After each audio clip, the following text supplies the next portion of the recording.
Hola, hola chicos, buenos días. Buenos días, chef.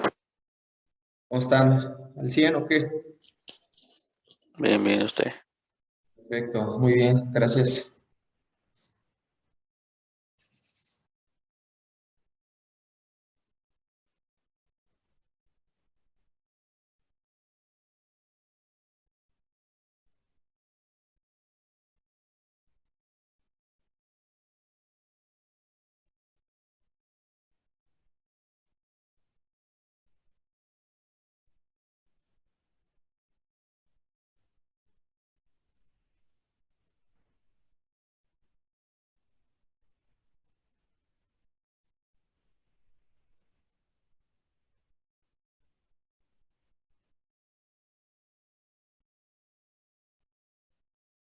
Vamos a darle unos 2 minutitos a ver si se integra el resto de sus compañeros, ¿sale? Antes de empezar.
Ok, pues no se conectan.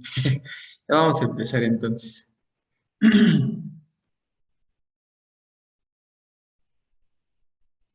Bien. Ay. Así aquí estamos.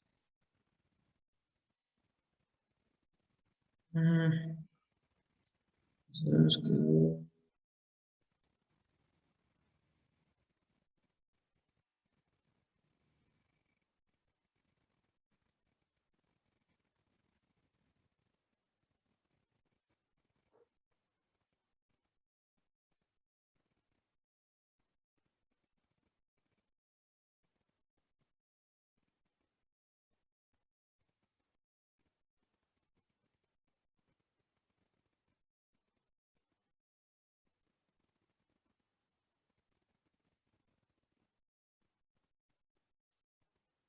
Bien, si no mal recuerdo, nos habíamos quedado creo que en esa diapositiva. Voy a conectar mi laptop. Dame un segundo.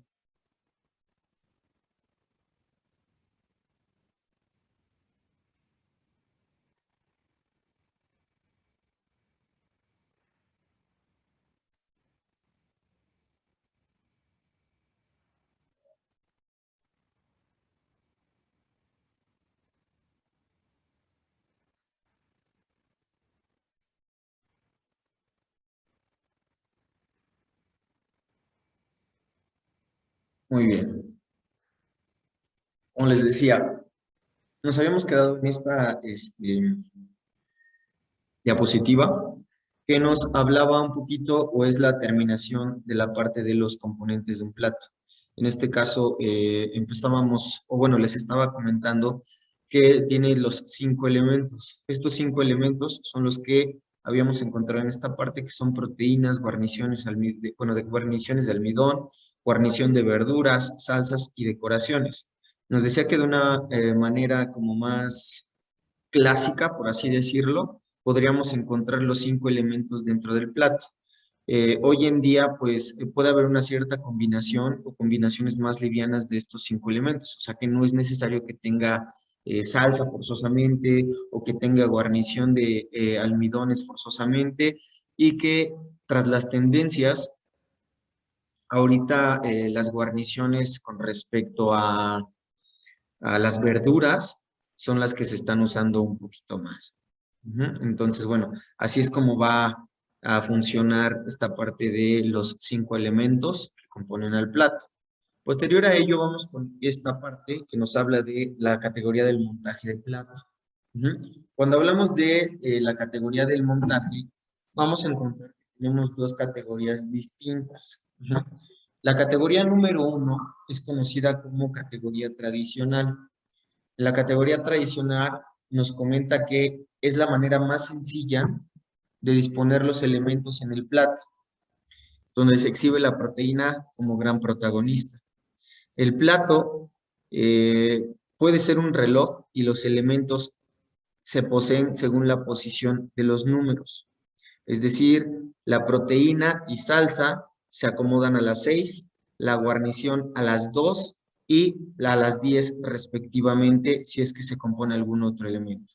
Es decir, que la composición del plato en pocas maneras, en pocas palabras, tiene que ir en forma triangular en el plato. Ajá. Entonces, ¿qué es lo que va a suceder? Que literalmente, como nos dice ahí, la proteína va a estar en la parte de abajo, que va a ser como el pico del triángulo. Posteriormente vamos a tener una a las 2 y otra a las 10. Si nos damos cuenta al final pues de las cosas, estamos formando un triángulo dentro del plato. Entonces, así es como la manera muy clásica o la manera tradicional en la que podemos acomodar los elementos para un montaje, pues básico, al final de cuentas, ¿no? Nos dice que este es muy usado para los servicios de alimentación colectiva, banquetes y restaurantes económicos, ya que es rápido de hacer, sencillo, muestra los ingredientes sin ocultar nada. Eso es muy cierto. Si nosotros vamos a cualquier tipo de alimentación, en este caso cualquier evento, banquetes o algunos caterings, donde las cantidades de comensales son muy altas, realmente pues se van por la fácil, o sea, los cocineros van por la manera más sencilla, por la manera más fácil de poder montar un plato, pero sin dejar de lado el hecho de la presentación. O sea, el hecho de que ellos monten un plato de esta forma, en forma de triángulo, no quiere decir que la presentación esté mal. No, no está mal, está bien. Simplemente que lo están haciendo de una manera más sencilla.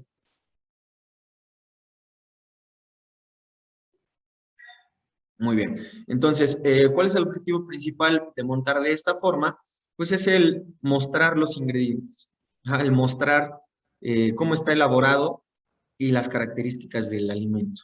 ¿Sale? Luego, por otro lado, tenemos la forma no tradicional, que es la número 2.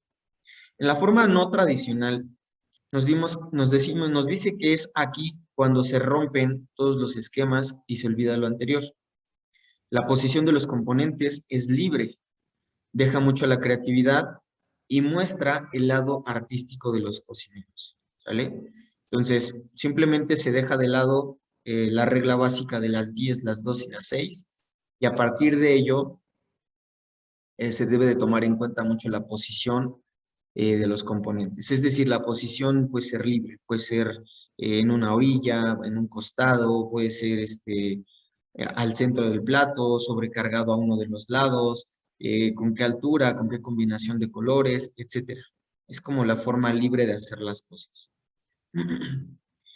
Tenemos entonces que, si tomamos en cuenta esta parte del no estructurado o no tradicional, nos dice que este estilo es el que predomina en restaurantes de alta gama, los caterings finos, y es lo preferido por cocineros artísticos.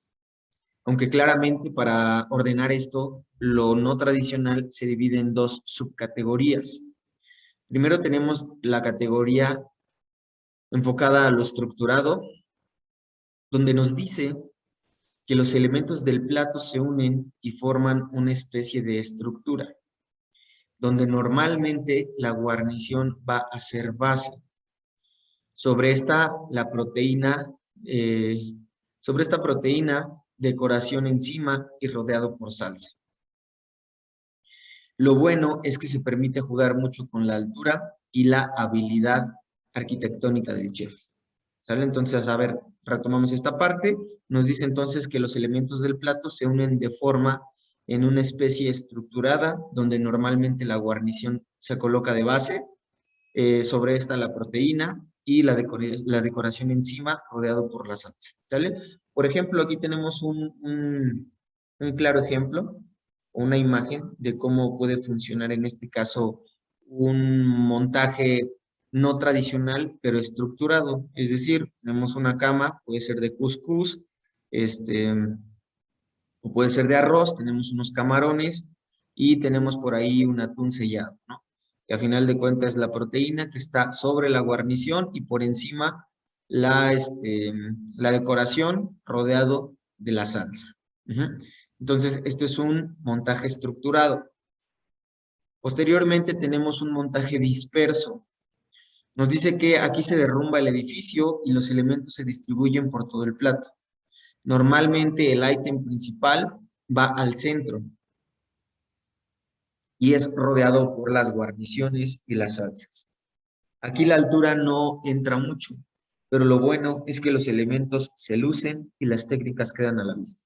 ¿Vale? Entonces tenemos eh, se podría decir que dos formas de hacer las cosas, el estructurado o de forma estructurada y de forma dispersa. Ahora, en este caso en gusto se rompen géneros. Hay a quienes les gusta más o les parece más elegante la forma de lo estructurado y hay a quienes les parece más artístico la forma de la dispersión. Ajá. Tiene su chiste, sí, claro, pero vuelvo a repetir, en gusto se rompen géneros. Realmente esta parte de o lo pongo estructurado o lo pongo disperso es como muy controversial porque pues no a todos les gusta, ¿saben? O sea, sí es como muy difícil de cómo elegir. Por ejemplo, hay chefs que buscan mucho la altura del plato, porque la altura del plato te permite, o bueno, la estructura con la que estás realizando tu presentación te permite tener un poquito más de imaginación. No obstante, cuando también realizas un plato con dispersión, tiene su grado de creatividad y nivel artístico. Para aquellas personas que son como muy fervientes y como muy, no sé, que les gusta mucho el arte, ajá, es ahí donde, por ejemplo, les gusta esta parte de la dispersión, porque el acomodo de las cosas, la distancia, la distribución que existe en el plato, el juego de colores, las vistas, etcétera, juegan un papel importante en esta parte de la dispersión y, bueno, no todas las personas pues pueden percibirlo, ¿no? Ok, vamos a revisar también en este punto lo que son las reglas del montaje. Ujú. Cuando hablamos sobre las reglas del montaje, vamos a encontrar que tenemos diferentes elementos los cuales nos van a ayudar en la composición de un buen montaje. Como número uno, tenemos el equilibrio. Cuando hablamos de equilibrio nos referimos a montar el plato como si de un trapecista se tratara. El equilibrio habla de la armonía de todos los componentes del plato, partiendo por la elección de los alimentos, los colores y sus cocciones. La idea de esto es presentar variedad que sean compatibles entre sí y tenemos mucho de dónde que hablar. Por ejemplo,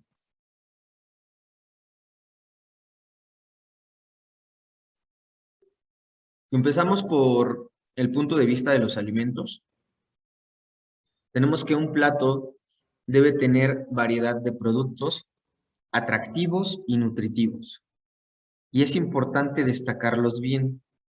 Las combinaciones deben ser pensadas para evitar mezclas no muy atractivas. ¿Sale? Esto es muy importante. Cuando nosotros realizamos la elección de los alimentos, ok, sí tienen que ser variados. Y de la misma forma, según las nuevas tendencias de alimentación, los alimentos deben tener un aporte nutritivo dentro, o deben de, sí, tener un aporte nutritivo dentro de la composición del plato, porque si no, no estaría cumpliendo como la tendencia, y la tendencia es que las personas se deben de cuidar y deben de consumir alimentos pues más sanos o saludables.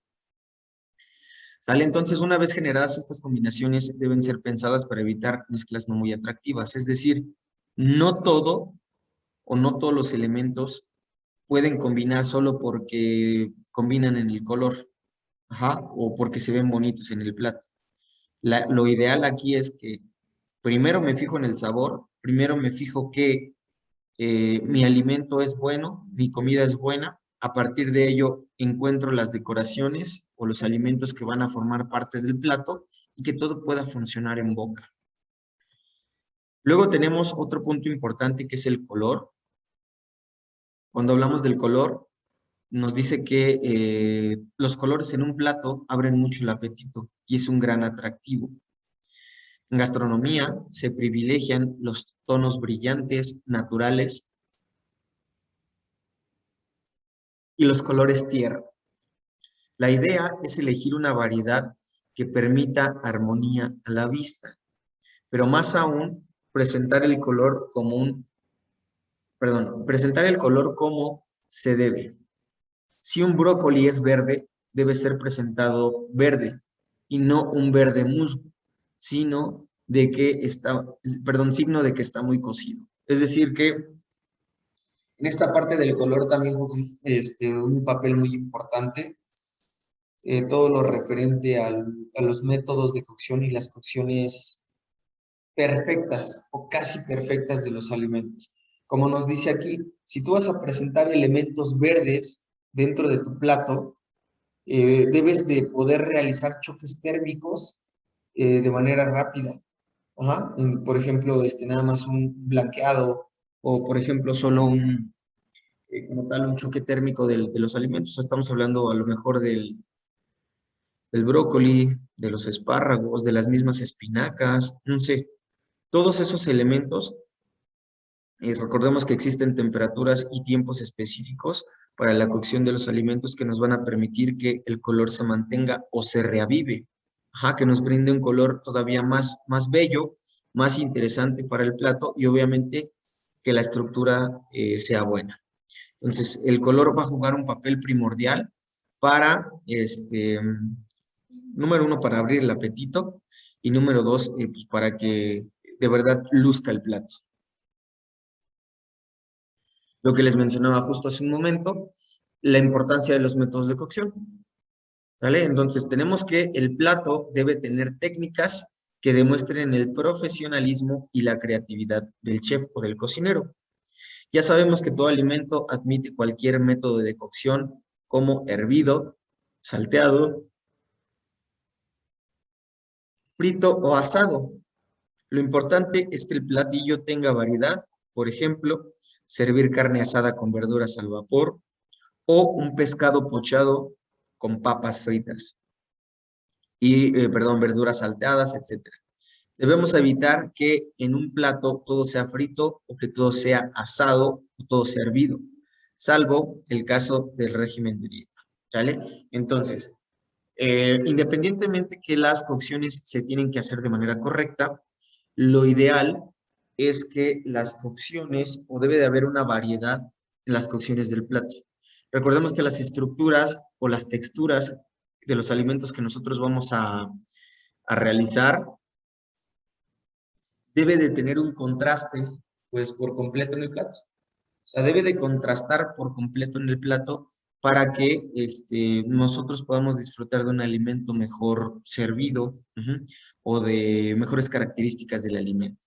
¿Sale? Como nos dice aquí, se deben de evitar mismas cocciones en el plato, a menos que sea un régimen de dieta. ¿Por qué? Pues porque en la dieta puedes someter todo a una cocción y pues no pasa nada. O sea, a final de cuentas, el objetivo principal, por ejemplo, de una dieta o de un alimento de dieta es que pueda aportar las calidades nutricionales del alimento. No buscas texturas, no buscas experiencias, buscas que cumpla su función específica, que es proporcionar pues alimentos nutritivos para el cuerpo, nada más. Ajá. Y en el caso de un montaje normal, pues lo que se busca es tener una experiencia distinta con el alimento. O sea, disfrutar diferentes texturas, disfrutar hasta cierto punto diferentes tonos de sabores, de lo contrario de un régimen de dieta. Por otro lado tenemos la forma. Nos dice que nos encanta jugar con las formas. Medallones redondos, masas en forma cuadrada y verduras en pequeños formatos. La geometría entra en cocina y buscamos dar una armonía de polígonos al plato, perdón. Debemos evitar que todo sea redondo o cuadrado o todo sea entero, como en las verduras. Mostrar diferentes cortes y no poner las cosas como vengan. ¿Sale? Entonces también, número uno, cuidar la forma de los elementos del plato. Es decir, si nosotros vamos a dar una transformación a las carnes, a las frutas, a las verduras, a todo, siempre se les busca dar una forma. Es chistoso, porque a pesar de que hay productos amorfos, es decir, que no tienen una forma específica, también se es cuidadoso en que la forma específica no sea grosera, no sea grotesca, que no nada más se vea que se hizo por hacerse, sino que la estructura que no tiene forma también tenga un proceso y que esa forma que no tiene forma esté bien hecha. Es como, por ejemplo, no sé, los montajes que tienen diferentes texturas, ¿no? Anteriormente hubo un tiempo donde se buscaba que todos los elementos fuesen geométricos o que el plato siguiese una línea de estructura geométrica, pero no funciona así del todo. O sea, aquí lo que se busca es que, ok, sí voy a respetar a lo mejor algunos lineamientos geométricos, pero tampoco voy a permitir que el plato esté por completo lleno de geometría. O sea, no todos son triángulos, no todos son cuadrados, no todos redondos, sino puedo ocupar diferentes elementos. Puedo ocupar algo redondo, algo triangular, a lo mejor puedo ocupar algo que no tenga forma, por ejemplo, una decoración de chocolate, una decoración de caramelo, una decoración de coral. Puedo utilizar, no sé, la dispersión, un poquito de dispersión o juego de dispersión en el plato. Es decir, si voy a salsear el plato, no nada más es salsearlo con bolitas y ya. Puedo utilizar a lo mejor la extensión con una cuchara o la dispersión al momento de salsear el plato, no lo sé. O sea, como si fuese una mancha o algo por el estilo. Puede funcionar así. El chiste es saber jugar con el elemento y con las formas, y que obviamente esas formas, aunque no tengan forma, puedan funcionar como tal. ¿Sale? Entonces, esta parte de la forma igual también es muy interesante dentro del plato.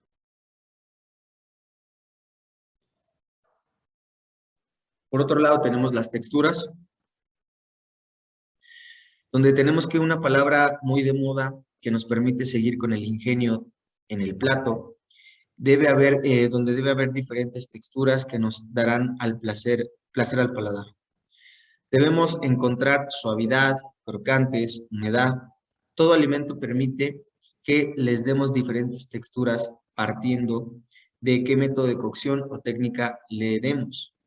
Evitar que en un plato todo sea blando o que haya mucha repetición, ya que eso aburre al paladar. ¿Sale? Eso también es muy, muy cierto. La parte de la aburrición del paladar. No, pues, más allá de que queramos a lo mejor exagerar en la parte de las texturas en el plato y que digamos, es que no tiene textura y todo me sabe igual. Al final de cuentas es que lo cierto es que sí se aburre el paladar. O sea, no puedes estar comiendo lo mismo, lo mismo, lo mismo todo el tiempo. Necesitas probar distintas texturas que te van a permitir, pues, entender y saborear el alimento de diferente forma. Un plato básico, básico, te va a ofrecer al menos dos texturas. Ajá, al menos. Y eso donde tú digas, bueno, o sea, a lo mejor le di, no sé, se me ocurren unos chilaquiles, ¿no? Pues tengo el crocante a lo mejor de la tortilla, tengo por ahí la salsa y los demás elementos, ¿no? Estamos hablando de a lo mejor al menos dos texturas básicas, pero por ejemplo, en el caso de lo que es la repostería, que es donde más texturas vamos a encontrar, hay platos que, no sé, podemos encontrar hasta 8 elementos, 9 elementos, y todos con diferente textura. Literal, todos con diferente textura. Obviamente esto te va a dar un plus muy importante, porque al momento de degustar el plato, pues vas a encontrarte con distintas explosiones de sabores. Pero, pues bueno, o sea, realmente todos aquellos platos que ofrecen texturas, o todos aquellos chefs que ofrecen texturas a sus platos, pues son personas que hacen el manejo, tienen el manejo de la cocina más definido. Ujú. Porque pues obviamente te están a lo mejor ofreciendo una textura cremosa, más una textura crocante, más una textura gelatinosa, o textura un poco más espesa, más una textura líquida, más bla, bla, bla. O sea, realmente la combinación o las combinaciones pueden ser muchas, pero todo depende también de las capacidades que tenga el cocinero o el chef para ver cómo hago yo este tipo de texturas. Por otro lado, también tenemos otra parte de la composición que nos habla sobre sabores y especias. Tenemos que los sabores deben ser variados y compatibles entre sí. Utilizar correctamente el método de cocción para conseguir el sabor esperado del producto. No abusar de especias y condimentos e intentar hacer mezclas que sirvan, como mezclar sabores sustanciosos con amargos, condimentados con suaves, ahumados con agridulces, dulces con ácidos, etc. O sea, puede existir una gama muy amplia en cuanto a la combinación de los sabores o a la mezcla de los sabores. Evitar servir guarniciones de sabor intenso con carnes delicadas. Evitar que haya muchas frituras. No mezclar almidones con salsas muy pesadas. Y la lista puede seguir. ¿Sale? Este punto o estos puntos que estamos encontrando aquí en la parte de los sabores y especias, forman parte también, o si no es que son el parteaguas como tal. Quizá no lo tomaron textualmente, pero yo siento que forma parte de la nueva cocina, ¿sale? La famosa Nouvelle Cuisine. Recordemos que en esta parte de la Nouvelle Cuisine nos habla mucho sobre los famosos mandamientos o los 10 mandamientos de la nueva cocina. Y justamente algo que nos menciona aquí son parte de los mandamientos de la Model Cuisine. Porque, por ejemplo, aquí nos da uno que nos dice que no mezclar los almidones con salsas muy pesadas.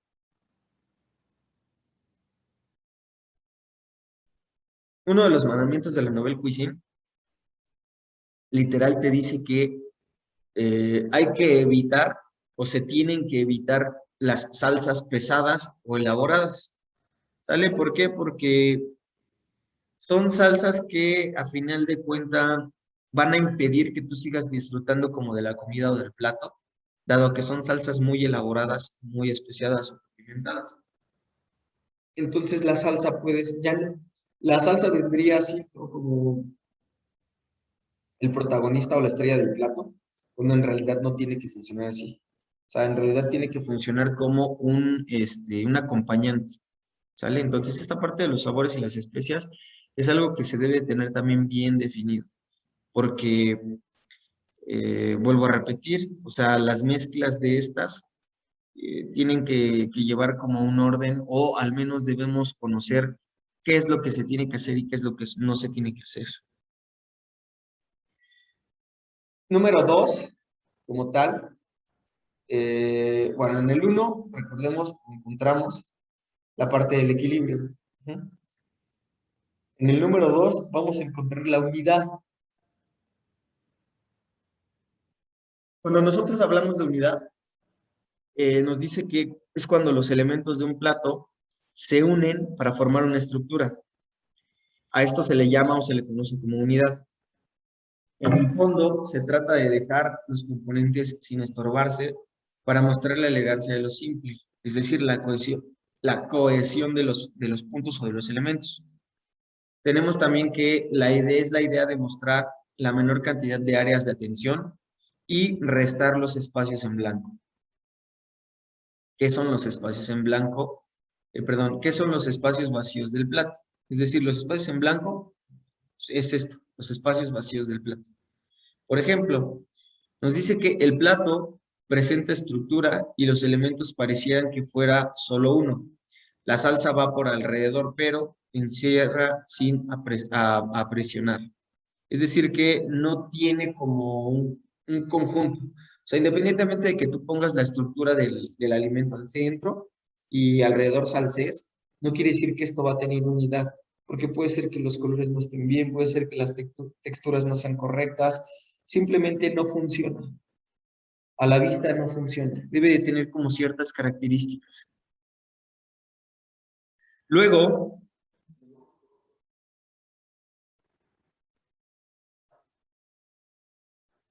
¿sale? Cuando hablamos en este caso de lo que es el punto focal, nos dice que este punto es un punto muy importante. La guía de nuestro plato. La función es un área específica que llama la atención y automáticamente nos dirige la vista hacia el resto del plato sin distraernos de otros elementos en el mismo plato. Para que esto funcione, la ubicación de los elementos, su relación y cohesión es muy importante. Tenemos una estructura y unidad. Inmediatamente nos llama la atención la pequeña ensalada con las varas de Violet, que al verlos apreciamos el resto del plato sin mayor distracción. ¿Qué quiere decir esto en pocas palabras?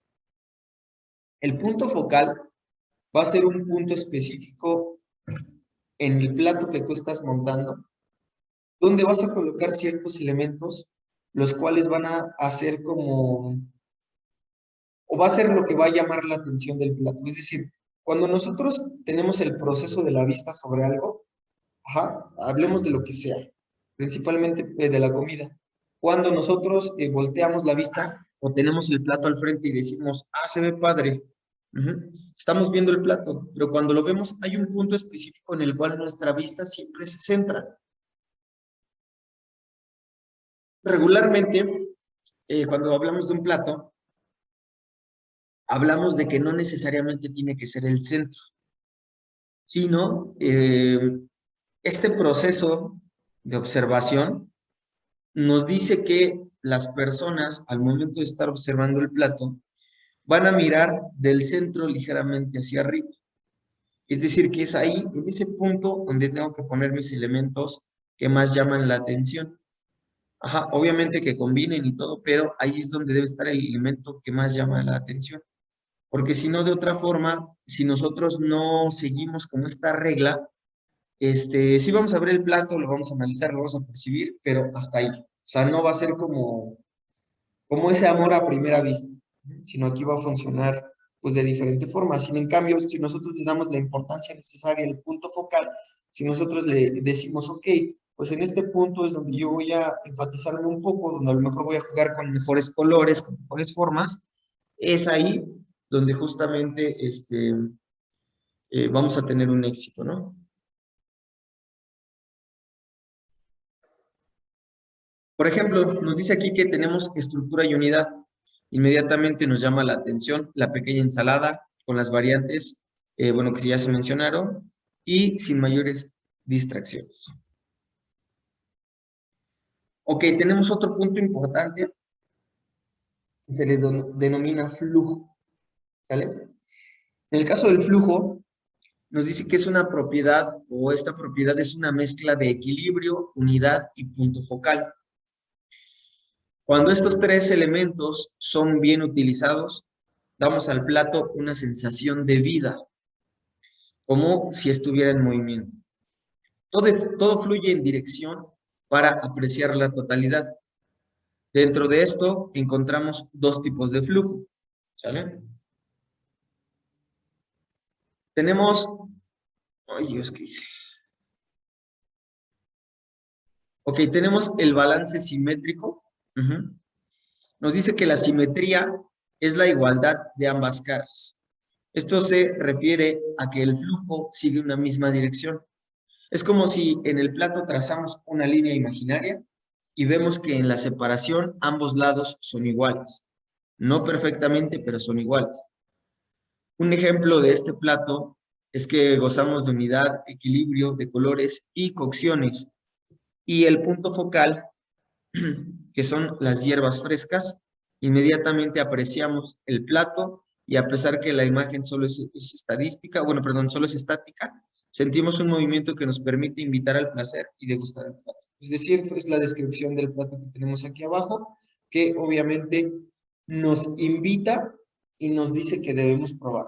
¿Sale? Ese punto focal es el cual nos va a jalar, pero aparte este balance simétrico que nos va a permitir que el elemento sea un todo, es decir, que todo lo que rodea el plato tenga una razón de ser. Por otro lado, tenemos el balance asimétrico. En el balance asimétrico nos dice que esto se da cuando en un plato tenemos más de un punto focal y no dejamos unidad. Nos genera varios flujos con el cual tenemos que dar más de un vistazo para apreciar el plato. Aquí vemos dos elementos principales que los extremos.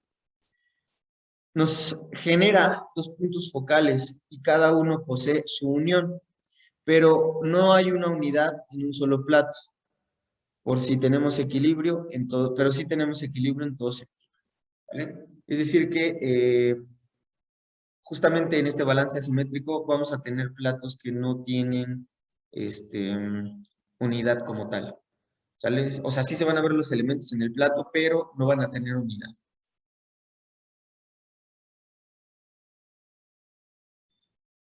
Ok, chicos, vamos a dejarle ahorita hasta aquí en esta sesión. Vamos a darle nada más unos 5 minutitos, si les parece. Sale 5 minutitos para despejarnos y posteriormente empezamos con la segunda sesión, ¿vale? Sí, chef. Va que va. Entonces, son las 7:48. En este caso, regresamos a las 7:53. ¿Vale? Y 7:53, por favor.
Vamos a darle unos 2 minutitos a ver si se integra a Wandari.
Ok, pues bueno, vamos a seguir entonces.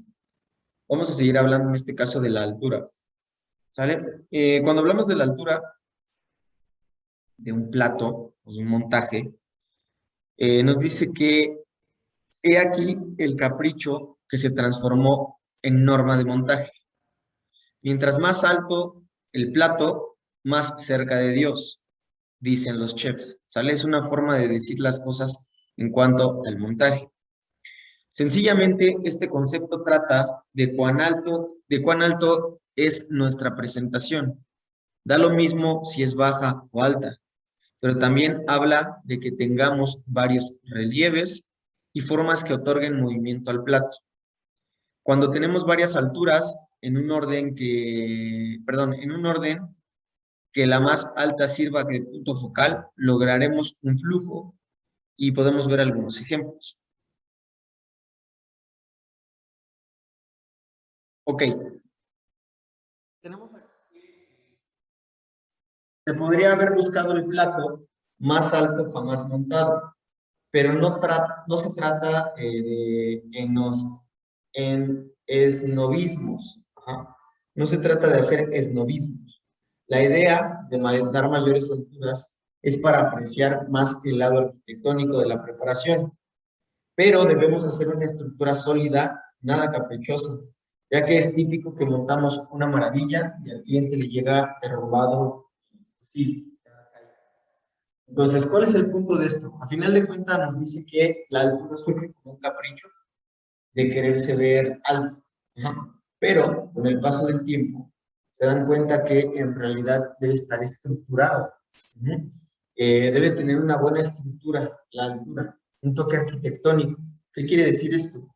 Que al final de cuentas tiene que ser artístico y que debe de tener una base sólida, la cual permita que la decoración o la forma, aunque esté en alto, no se derrumbe luego.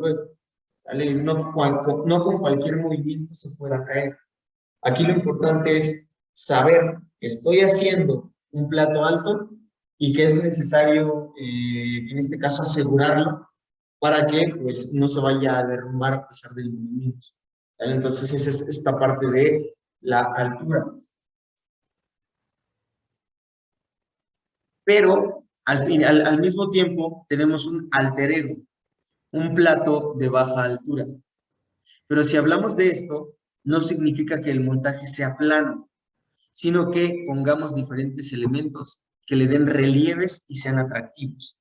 Esto es muy utilizado para los no tradicionales y dispersos. ¿Sale? Este alter ego que nos dice que el plato debe tener altura, o sea, sí está bien, pero también gira en torno o con respecto pues, a las características de mi plato.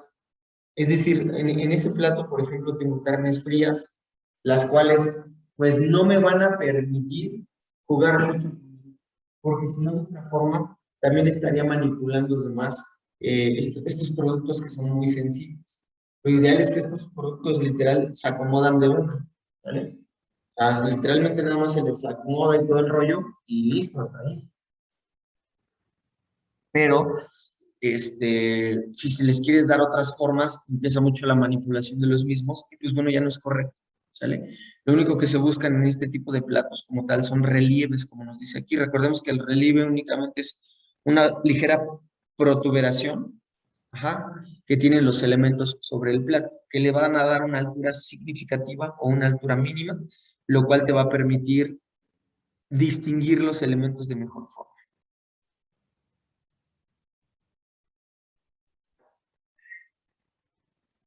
Ok, entonces, a final de cuentas, ¿cuáles van a ser las conclusiones del montaje? Tenemos que al final de cuentas de estas conclusiones, esto es una guía para hacer las cosas y lograr ciertos resultados. Esto no significa que debamos hacer el plato y restringirnos a los puntos mencionados. La libertad del cocinero está en hacer lo que quiera sabiendo. Y si queremos hacer arte, pues lo haremos a nuestra manera y usaremos esta guía como referencia. Pero recuerden que debemos dar la prioridad al sabor y luego nos preocupamos por la presentación. ¿Sale? Eso yo también se los vengo diciendo desde hace rato. La prioridad de todos estos platos es el sabor. Si no tienes sabor, no tienes nada. Aunque seas el mejor montando, pero si no tienes el sabor, lamentablemente el plato no cumple como su función específica, que es alimentar. ¿Sale? Entonces, conocer todos estos aspectos que se les acaban de brindar, lo único que hace o lo que hace es tener como una referencia de cómo tengo que hacer las cosas. Ujú.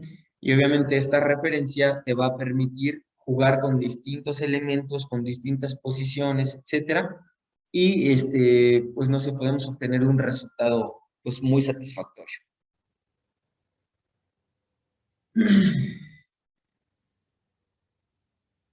Bien, por otro lado, aquí está.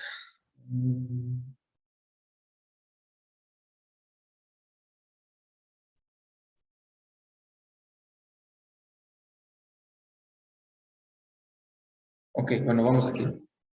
Tenemos entonces que dentro del sabor de los platos también hay características muy interesantes, muy importantes. Nos dice que dentro del sabor de los platos se debe de evitar el uso de combinaciones de estereotipos y explorar otras guarniciones y combinaciones para hacer los menús más atractivos e interesantes.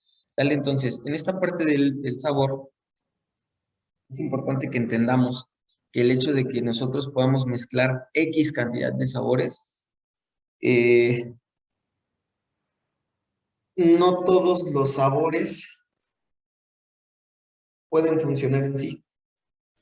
O sea, sí hay sabores muy extraños, hay sabores que tú dices, nunca me lo esperaba, sabe muy bien, pero para llegar a ese punto de saber muy bien, también hay que saber entender qué cantidades son las que yo necesito para, por ejemplo, las combinaciones. No nada más se trata de decir, de poner una cucharada y una cucharada y sabe bien. No, puede ser una pizca, puede ser, no sé, una pieza, puede ser muchas cosas en esta parte de la mezcla de sabores. Luego tenemos las preparaciones.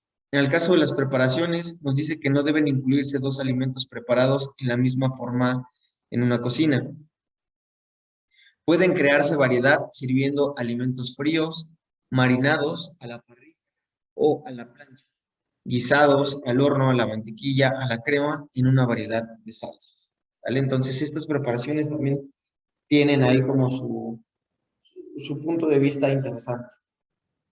Y finalmente tenemos, bueno, nos dice que los menús deben planearse con anticipación en archivos de recetas estandarizadas, de menús previos, sugerencias de comensales y anuncios publicitarios de proveedores y así crear nuevas ideas e inspiraciones. ¿Vale? Entonces, esta parte del sabor y las preparaciones es muy importante.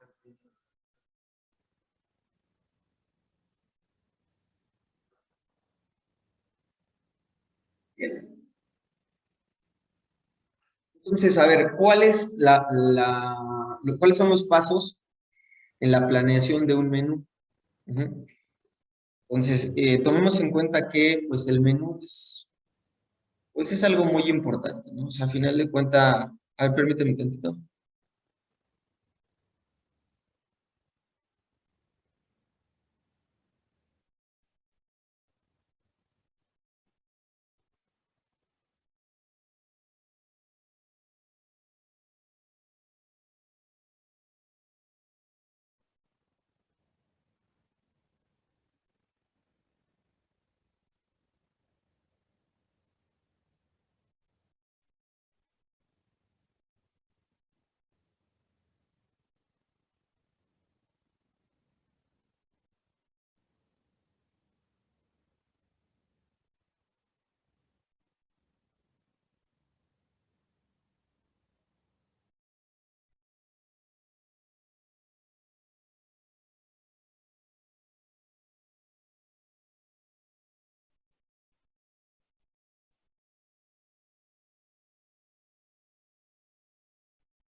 Bien, listo.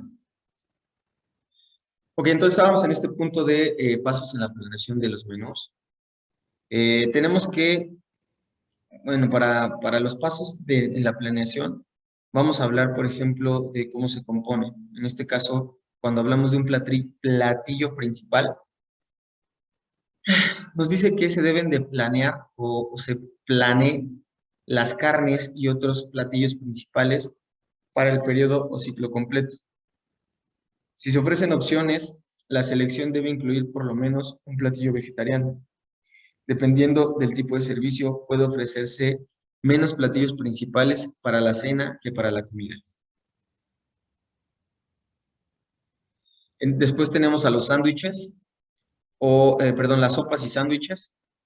Nos dice que si una combinación de sopa y sándwich es considerado como un platillo principal, esta debe planearse en el paso número 1, es decir, como plato fuerte, plato principal. En una cafetería pueden ofrecerse una variedad de sándwiches y estos pueden no cambiar de día a día. Si se ofrece más de una sopa, una deberá ser sopa de crema y la otra sopa espesa. Y la otra una sopa clara, como tal, los caldos.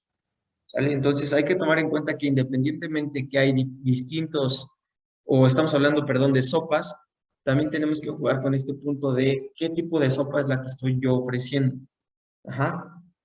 Si es una espesa, si es una sopa de crema, si es una sopa clara. Entonces, esta variedad nos va a permitir que, pues, tengamos mejores ventas, ¿no? Los vegetales, nos dice que se tiene que decidir sobre los vegetales adecuados o apropiados para servirse en cada platillo o en cada plato principal. En este caso, las papas, el arroz y las pastas pueden incluirse como una opción. En un menú selectivo perdón, en un menú selectivo y que incluya un vegetal al menos, o un vegetal menos popular con uno bien aceptado. ¿Vale? Entonces, cuando nosotros estamos creando el menú, es importante que tomemos en cuenta estas características. Ajá, que la mayoría de los platos deben de contener vegetales y que podemos realizar un plato muy bueno a partir de un elemento no tan querido.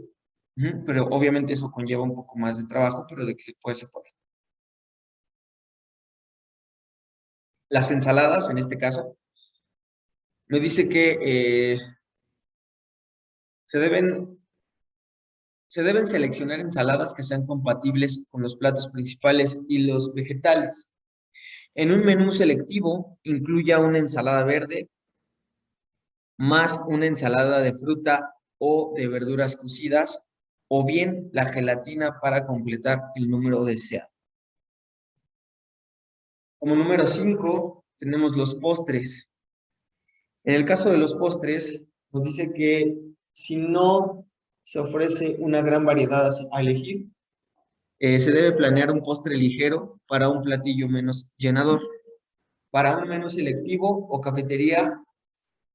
o de cafetería que debe incluir una variedad de contrastes como pastel, pudín, pies, frutas, helados, etcétera.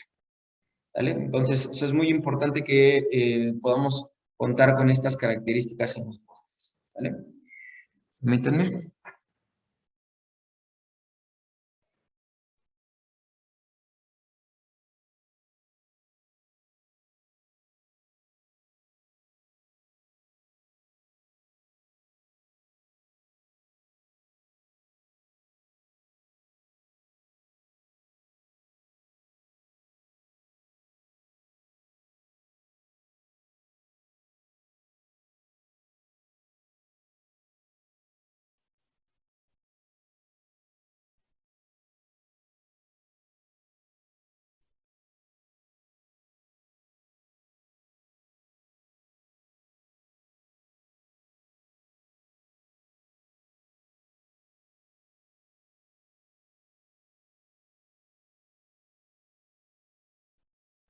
Sí, como les decía, bueno, terminamos con esta parte del postre. Ahora vamos con los panes. Nos dice que se tiene que variar el tipo de pan a ofrecer y promover una selección de pan blanco, pan integral y algún pan caliente. Tal es muy importante, entonces, al menos siento que aquí, por ejemplo, en México no hay mayor problema en este punto del pan, dado que existen muchas variedades y muchas formas de hacerlos. En cuanto a los desayunos, tenemos que ciertos alimentos para desayuno son estándar y generalmente incluyen jugo de frutas, cereal frío, pan tostado, huevos preparados de diversas formas y se acostumbra a agregar variedad incluyendo otros platillos principales como los hot cakes, el pan francés o diversos panes calientes y gran variedad de frutas. Como número 8 tenemos que tenemos una selección de bebidas que incluye café, forzosamente, jugo y leche, los cuales se ofrecen en la mayoría de los servicios. También puede incluirse bebidas carbonatadas y una variedad de agua de frutas. Bueno, esto hablando desde un aspecto o un punto de vista como más sencillo. Entonces, nos habla aquí sobre la evaluación de un menú o del menú. Tenemos que los menús para todo el día deben considerarse como una unidad y evaluarse para que no exista repetición de productos. Los menús de cada día deben después compararse con los de días previos y los próximos para asegurarse de que sean compatibles. El menú selectivo debe planearse de tal forma que el cliente, al seleccionar los diferentes o las diferentes categorías, pueda elegir una combinación que le ofrezca contraste en sabor y en color. Y por supuesto también en textura. El menú deberá realizarse antes y después de haberlo servido. En la plantilla de diseño de menús se revisan en forma vertical para que se incluyan los grupos básicos de los alimentos durante el día y la forma horizontal para que no se puedan repetir muy seguido con otros. ¿Sale? Aquí tenemos, por ejemplo, pues ahora sí que un ejemplo del menú, de la composición o cómo se tiene que, de cómo se tiene que estructurar más o menos un menú. Muy sencillo, ¿sale? Tenemos aquí menú del día. A partir de las 8.50, perdón, a partir de 8.50 euros. Es un ejemplo de España, que nos habla de guisantes salteados con jamón, nos habla de crema de zanahoria, nos habla de ensalada mixta. Por otro lado tenemos también jamoncitos en rollo a la cereza, filete de ternera, filete de merluza empanado, pijotas fritas, eso sí no recuerdo que sean, y guarnición de papas y ensalada mixta, más a lo mejor pan, postre. Pero también tenemos este tipo de postres, perdón, este tipo de menús. Tenemos el menú del día, ¿sale? Donde pues nos habla de distintos, al menos 2 menús distintos. Ajá. O bueno, mentira, 2 composiciones distintas de platos, a lo mejor un entrante y, bueno, en una se encuentran los entrantes y en la otra a lo mejor encontramos lo que es ya el plato como tal, ¿no? Entonces vamos a encontrar que a partir de esto las personas, no dejando de lado la parte del postre. Ok, vamos a hablar un poquito sobre los tipos de menú. En este caso, cuando hablamos de los tipos de menú, encontramos el menú selectivo. Incluye 2 o más opciones en cada categoría de platillos. Que conforman un menú. Este número, el número exacto da opciones y varía con los diferentes tipos de servicios alimentarios. La combinación del menú, la selección de los alimentos que se ofrecen en cada categoría es importante para el éxito de un menú selectivo. También es empleado en universidades y en ocasiones en hospitales. ¿Sale? Es decir, que tenemos, bueno, lo que les mencionaba hace un ratito, ¿no? Tenemos esta carta. Y en esta carta nos aparece primeros platos, segundos platos y los postres. Entonces, literalmente es selectivo porque, pues, tú vas a elegir cuál va a ser la composición de tu menú. Tu menú te dice que puedes elegir un plato fuerte y puedes elegir un entrante y puedes elegir un postre. Entonces, a partir de la gama de posibilidades que tienes aquí, tú armas tu menú. Es decir, estás eligiendo tu menú. Por otro lado, tenemos el menú no selectivo. En el caso del menú no selectivo, nos dice que no se ofrecen opciones, aunque en algunas instituciones puede haber 2 o 3 opciones en cierta categoría, como en las ensaladas. Postres o bebidas con un platillo principal fijo. Es empleado generalmente en restaurantes. Y sí, regularmente en la mayoría de los restaurantes encontramos el menú no selectivo o menú del día. Es decir, Esto es lo que hay y ahorita no se va a preparar. O sea, no se prepara otra cosa. El menú de hoy se compone de este entrante, de este plato fuerte y a lo mejor de este. Y hasta ahí. ¿Sale? Por otro lado, tenemos también el menú estático. Ok, en el caso del menú estático, tenemos que es donde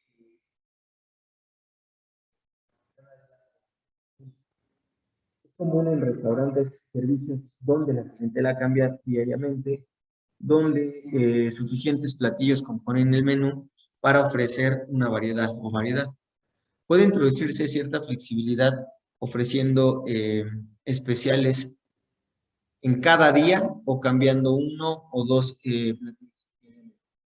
Este tipo de menús facilita la preparación y el servicio de los alimentos. Y sí, la verdad es que sí, este menú estático es lo que nos facilita. Por otro lado, tenemos otro que se llama menú de uso singular. En este menú de uso singular nos dice que es aquel en el cual el menú es planeado para un día en especial y no vuelve a repetirse igual, aunque ciertas combinaciones de alimentos se vuelvan a utilizar en futuros menús. Por ejemplo, aquí tenemos parte de un menú singular, que es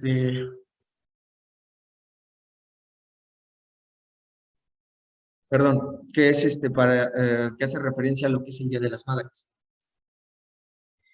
Bueno, aquí en el ejemplo nos dice menú para mamá, que es una copa entrante, una abreboca, un aumento niré de camarones en salsa de napa, un trou normand, etcétera, etcétera. ¿Sale? O sea, este menú literal es singular. El menú cíclico, que es yo creo que el que más conocemos o el más popular, la parte del menú cíclico. Entonces tenemos que en este menú cíclico,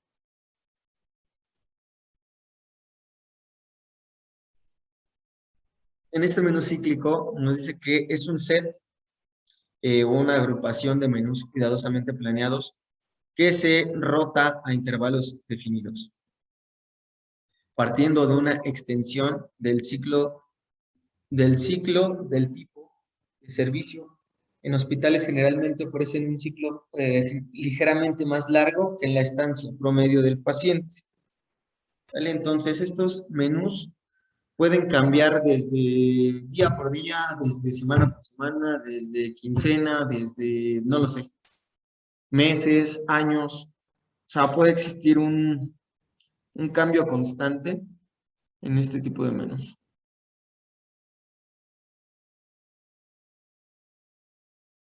¿Cuáles son entonces las ventajas y desventajas que tiene un menú cíclico? Tenemos que, como número uno, permite tiempo adicional para el planificador para revisar y modificar los menús para ocasiones especiales como lo son días festivos y cambios en el personal o en la disponibilidad de alimentos.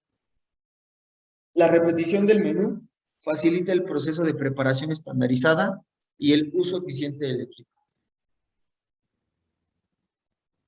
La compra de alimentos y su pronóstico es más simplificada. La posibilidad de que ganen cantidades de sobrantes disminuye. La carga de trabajo de los empleados puede distribuirse equitativamente.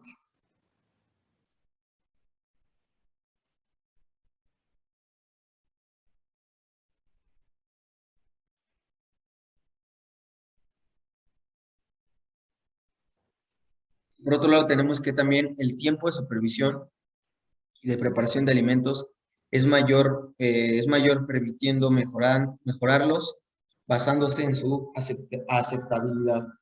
También tenemos que, bueno, el número 7 permite al personal del servicio, permite al personal del servicio familiarizarse con las guarniciones adecuadamente o de manera adecuada.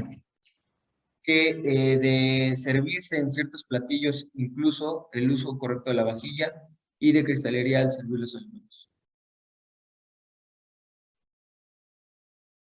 Entonces, ¿cuáles son las desventajas de emplear incorrectamente un menú cíclico.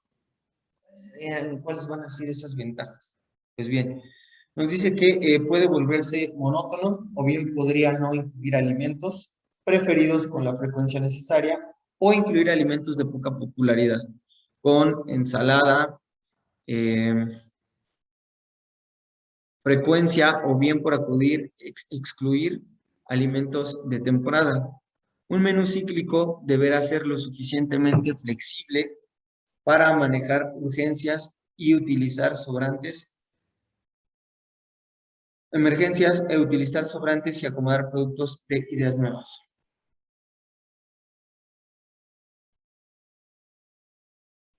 Espérame, creo que me hablé.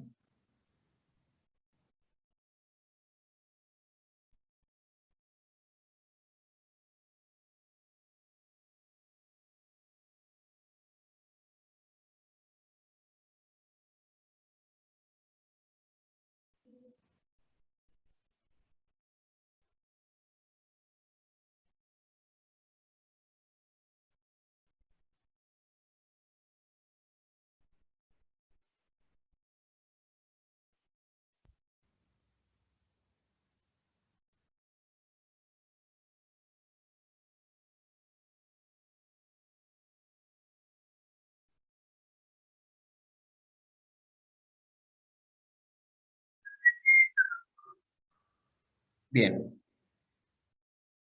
Por otro lado, vamos con esta parte que es el menú a la carta.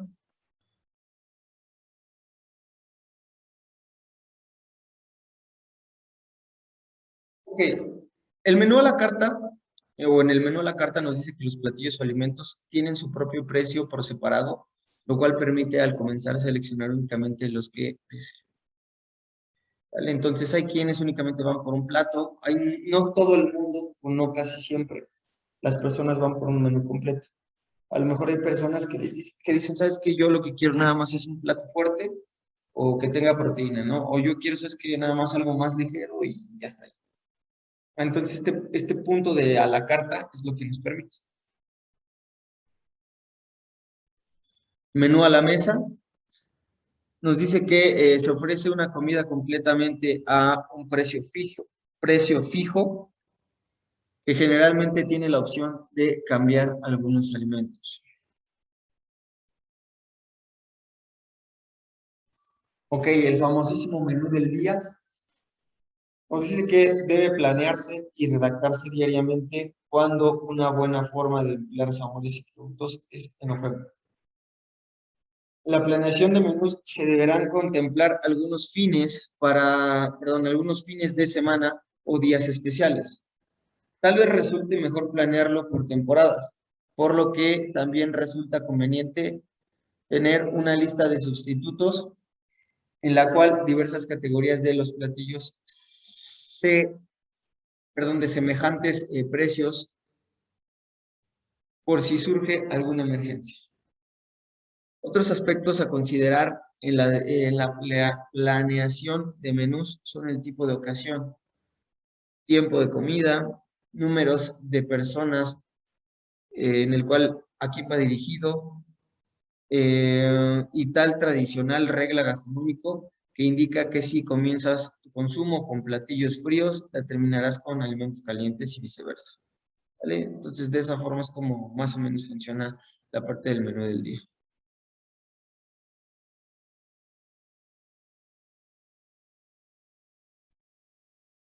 Aquí tenemos un ejemplo de la parte del menú del día.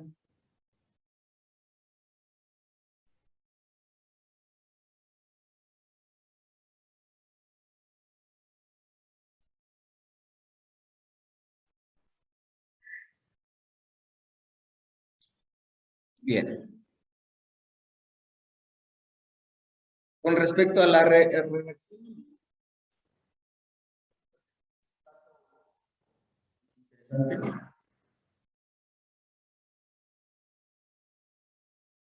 donde nos dice que, bueno, en esta parte de redacción de menús, que antiguamente la lista de platillos o minuta, que era el menú en francés, se presentaba en la mesa.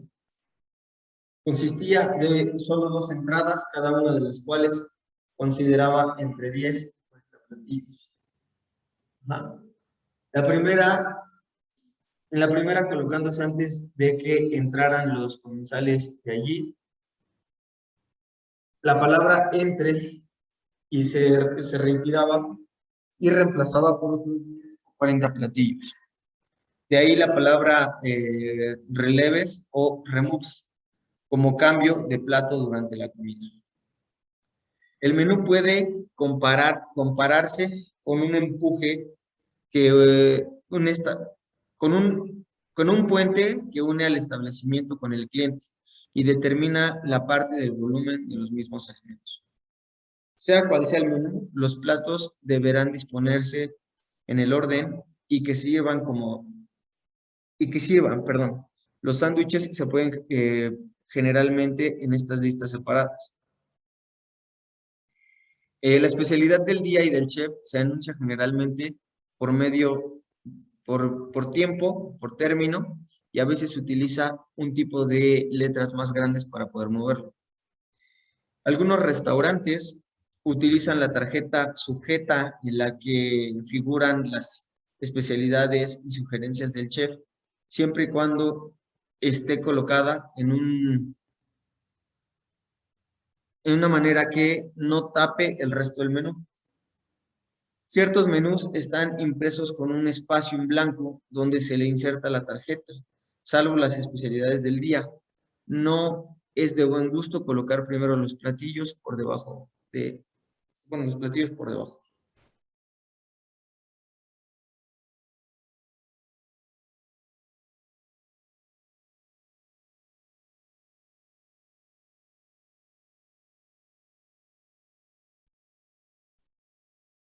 Tenemos que la redacción de menús exige una selección de palabras tentadoras, descriptivas, evitando el empleo de términos trillados y de viejos clichés.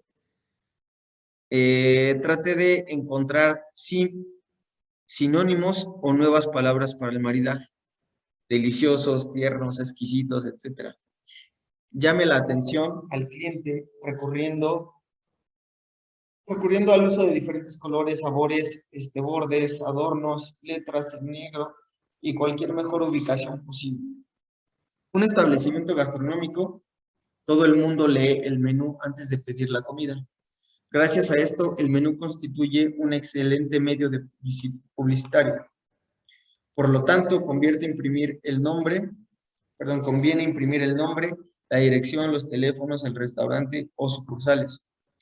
Se trata de especializar y la determinación de funciones como la presentación, como la preparación de banquetes. Entregas a domicilio, si la impresión resulta muy costosa para el presupuesto, pueden encargarse de en miniatura o un precio más módico como una casa patrocinadora.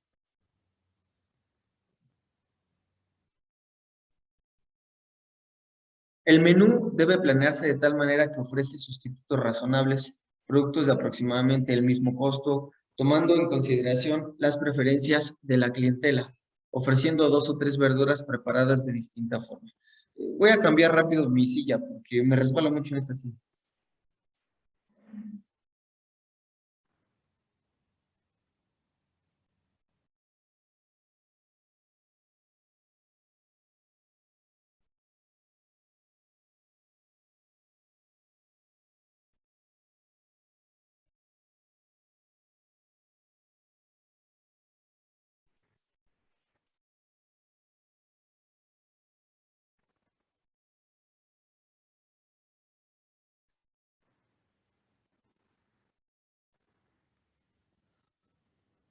Ok, tenemos entonces que el menú debe planearse de tal manera que ofrezca sustitutos razonables y productos de aproximadamente el mismo costo. Toma en consideración las preferencias de la clientela ofreciendo 2 o 3 verduras preparadas de distinta forma. Trate de preparar algún plato especial para los días de fiesta si es posible. Presente menús dedicados especialmente a las festividades, decorando la sala de acuerdo a la naturaleza del feriado, cambie cada tantas veces la tapa, estilo, color, diseño, el enigma interior del menú para romper con la gastronomía. Los clientes con problemas de dietas especialmente son renuentes a comer fuera de casa porque piensan que los restaurantes no pueden proporcionarles la comida que necesitan. Nadie puede pretender que un restaurante tenga un menú de un hospital, pero la política que ofrece a los clientes unos cuantos platos separados de conformidad con las dietas básicamente aún no existe.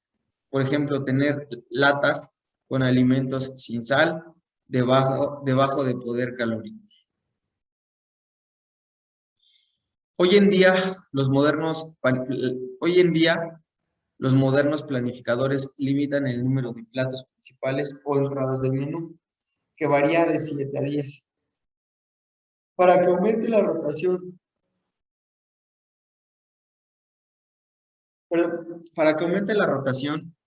de las masas, puesto que los clientes emplean menús de tiempo en leer un menú y coincidir cuál es el plato que pedirán. Ok, vamos a dejarle hasta aquí, chicos. Tengo que darles una información rápida antes de irnos a ustedes dos.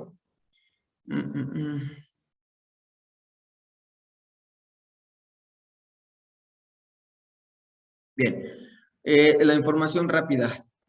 Les di la parte de evaluación el viernes pasado, si no me equivoco.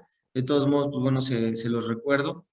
Vamos a tener el 45% sobre el análisis de la importancia de la correcta planeación gastronómica en empresas masivas de banquetes, 40% tareas y apuntes y asistencia. Ok. Les comento que la semana de evaluación es la siguiente semana. Entonces, para que lo contemplen y tienen que hacer su análisis, ¿sale? En este caso, el análisis, recuerden que lo tienen que hacer a mano y obviamente le tienen que tomar foto y lo suben en formato PDF. ¿Cuánto necesito de ese análisis? Necesito al menos 2 cuartillas, ¿sale? En hojas blancas y con portada. La portada puede ser a mano o a computadora, pero en el caso del trabajo tiene que ser a mano y hay que subirlo en formato PDF, aunque sea en imagen de PDF, y hay que subirlo. Yo voy a generar la actividad de evaluación. Y por otro lado, pues bueno, les voy a dejar una tareita. No sé si tengan alguna pregunta al respecto.